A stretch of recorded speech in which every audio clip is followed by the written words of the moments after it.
Hello mga subscribers, likers, sharer at patuloy na sumusuporta at nanonood ng aking vlog ng modernong mag-camping to TST o Travel Stroke Therapy. Ayan. So sa inyo pong lahat, nagpapasalamat po ako. Sinamahan niyo po ako itong 2024 at ako po ay patuloy niyong sinusuportahan. Ayan. So binabati ko po kayo ng Happy New Year and God bless you all. Ayan. Dalangin ko ang pagpapala, kasaganahan, proteksyon ng ating Panginoon Diyos sa inyo at sa inyong pamilya, mahal sa buhay, mga kaibigan at kamag-anak ninyo. God bless all of you. So sa lahat naman ng aking mga kamag-anak,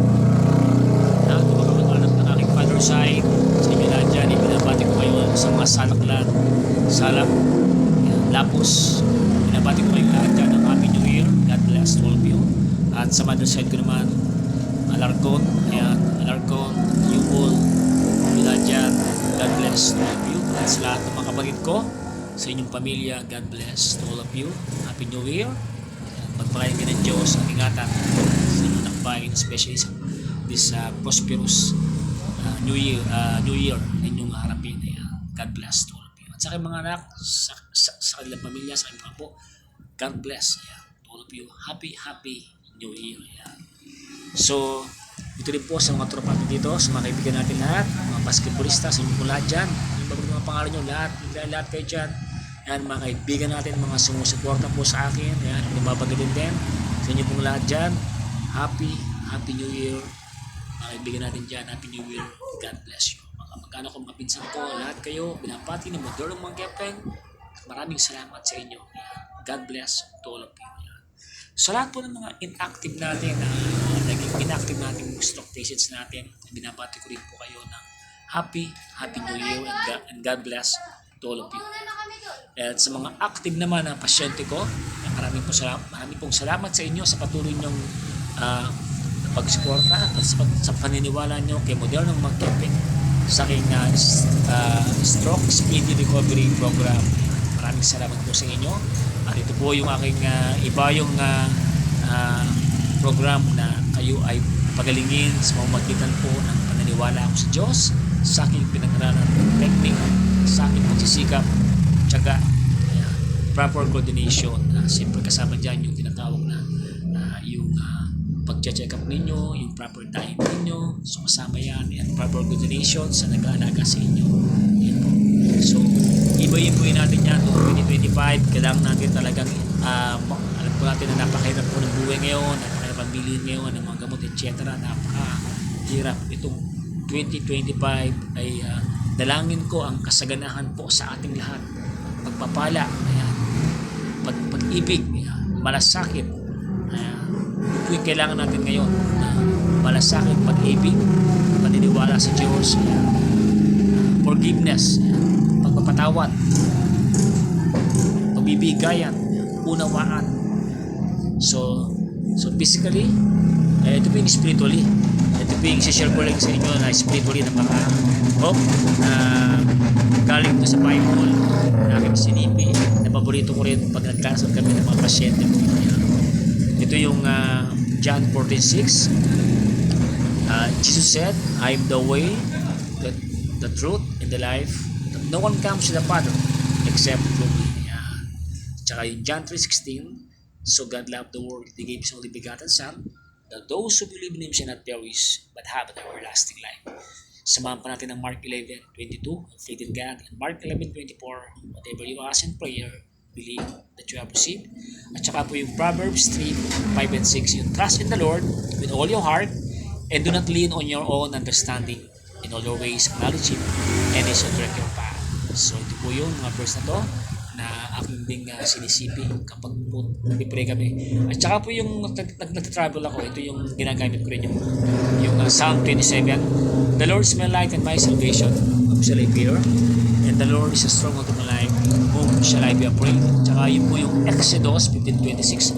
Pag nag-therapy ako, yung the Lord is my healer.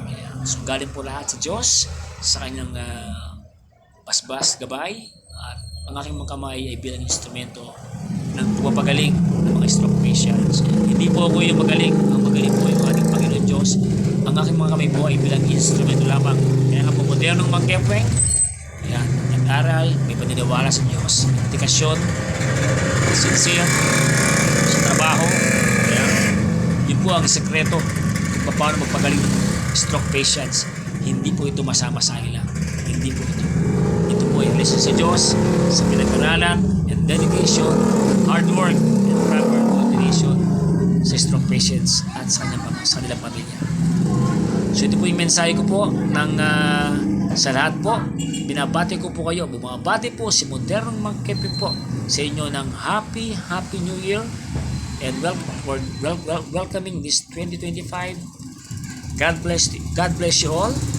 Pagpalain po kayo ng ating Amang nasa langit sa pamamagitan po ng kanyang bugto ng ating Panginoong Jesucristo. Nawa ay magkaisa po tayo, magmahalan, magpatawaran, maging totoo po tayo sa ating sarili. Wala nang inggit, wala nang selos, bagos, sikap, tiyaga po ang kailangan natin itong 2025. Ayan, bawal na po yung tamad. Ayan. At saka yung pagkain po natin, ingatan po natin yung ating kalusugan. Ingatan po natin yung ating creatinine, ayan, yung mga maalat.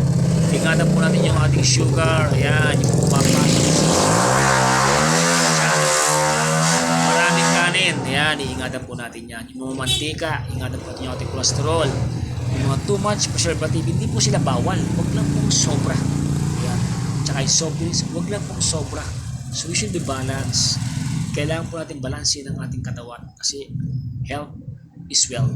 Ang kalusugan po ang ating kayamanan. Money is nothing without health. Mapangalan naman yung money. Pero yung kalusugan po ang nauna. Spiritually, kalusugan natin. At pangalawa, yung financial. Ayan, yung ating wealth. So, hope this coming 2025, mas marami pa kayo panonoodin ng mga short videos ko, yung mga gumagaling. Ayan, so may mga bago naman tayo paparating na stroke patients na i-upload ko. Palagi nyo panoorin para po kayo ay laging naka-update kayo na panoorin. Please like and share and subscribe my YouTube channel po. Supportahan nyo po yung aking vlog ng modernong Mang-Kepweng. Special shoutout po kay Pauline sa may kabesa. Ayan, ito po yung ating stroke patients po natin ito na talagang sinuportahan ito. May nag-sponsor, sinuportahan mo ito ng Mang-Kepweng hanggang po siya makalakad. Ngayon po siya nakakalakad na. Sa iyo, Pauline, mapapalit mo ito. God bless. At yung mga naitulong ni modernong Mang-Kepweng, please, lagi mong gawin at magpatuloy ka sa buhay. Maniwala ka sa buong may kapal. Sapagkat naniniwala ako, faith in God, nothing is impossible to you. So, harapin po natin itong 2025 ng ating merong paniniwala sa Diyos, pagmamahal sa ating pamilya, yan, sikap, tiyaga, yan, hard work yung kailangan natin para po tayo ay magpalain, naging masagana ang ating buhay. So, iwas po tayo sa mga masamang kayaan, sa masamang tao yan, iwas po sila. Stay away from them. God bless. Trabaho po tayo ng maayos. Ayan. Mahalin po natin yung ating mga magulang, yung ating mga kapatid, ating mga kamag-anak. Okay? So napakalaga po ng buhay natin ito. Yan, inside. Kasi po, pag na-stroke po kayo, dito nyo malalaman kung sino yung mga totoong tao. Kung sino yung mga totoong tao na pumapahal sa inyo. Na hindi kayo iiwan sa inyo. Sino yun? Yung asawa mo, mga kapatid mo, mga anak ng pamilya mo. Sila po yung mga taong hindi kayo iiwan sa ere. Mahalin po natin itong mga tao na isa natin pinapansin. Especially yung magulang. Napakasarap po ng mayroong magulang. Ayun po mga subscribers, likers. Pangalawa po, mga kapatid, mga anak natin, mahalin po natin. Mga kapatid natin, mga anak, mahalin po natin sila. At yung mga totoong mga kaibigan natin, huwag po natin silang pabayaan. Habang tayo bubuhay, give them a time for them. Ayan. So ito po yung message si modernong Mang-Kepweng. Again, binabati ko po kayo again ng masagan at maligong bagong taon itong 2025. Dalangin ko sa ating Ama sa pamamagitan ng kanyang anak na pagpalain po tayong lahat, masagana, kaligtasan, pagpapala ng aking dalangin at closeness to God. Ayan. Through reading His words of God. Ayan. tayo po ay magsaliksik ng mga salita niya para sa ating spiritual. Ayan. So God bless to all of you. Manalangin po tayo lagi-lagi. Araw at salamat sa Panginoon Diyos. Put God first. Put God first. Unay natin ang Diyos sa lahat. Higit sa lahat. Ayan. God bless. Again, happy New Year. Welcome 2025. Blessing and prosperity and good health and protection. With the power in the name of Jesus. God bless you.